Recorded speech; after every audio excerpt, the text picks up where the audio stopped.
Hello everybody, welcome to Lex's World. How's it going? Hope you're all doing well. We're about a week away from 420 and I do have a little bit of an announcement about that at the end. But in the meantime today, let's talk about helmet head on seedlings, how to deal with it, whether you should deal with it, and what's my method. So helmet head is the phenomenon when your seedling pops above the dirt and still retains the shell. It can't quite seem to get rid of it. Happens all the time. If you think it's happening to you a little bit more often than is perhaps normal, then what you're probably doing is you're planting your seeds too shallow. What's supposed to normally happen is as the seedling pushes its way through the dirt, the friction of doing that is supposed to remove the shell. So yeah, if you're getting a ton of helmet heads, maybe just plant your seeds a teeny bit deeper, but not too deep. These are cannabis seeds. They do need to be relatively shallow. Now, the first thing I want to stress is that most times you really don't need to interfere with a helmet head.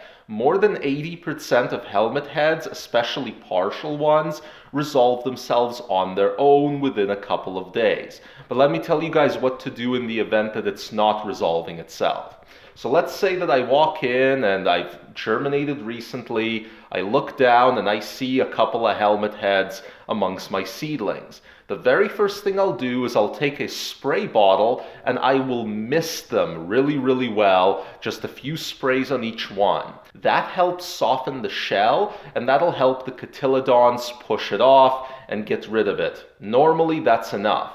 But if it's been a couple days after that and there's still helmet head going on, or worse, if it's what's called full helmet head, where the cotyledons are totally wrapped in the seedling shell, then I may in fact interfere. And what I'll do is I'll give it one more misting, again to soften up the shell, and then I'll grab tweezers and very gently remove the shell off. In extreme situations, such as those with full helmet head, sometimes tweezers won't quite do the job and it may make sense to take those little tiny nail and toe scissors, and then you can use those to perhaps remove the seedling shell gently. And again, super gently, because if you cut off the cotyledon leaves, then your seedling is probably doomed to death.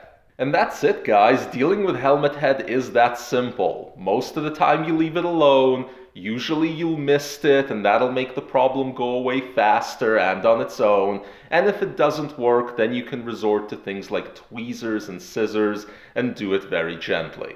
And on that note, I know that many of you are going to be under lockdown orders or in countries with lockdowns in effect during 420.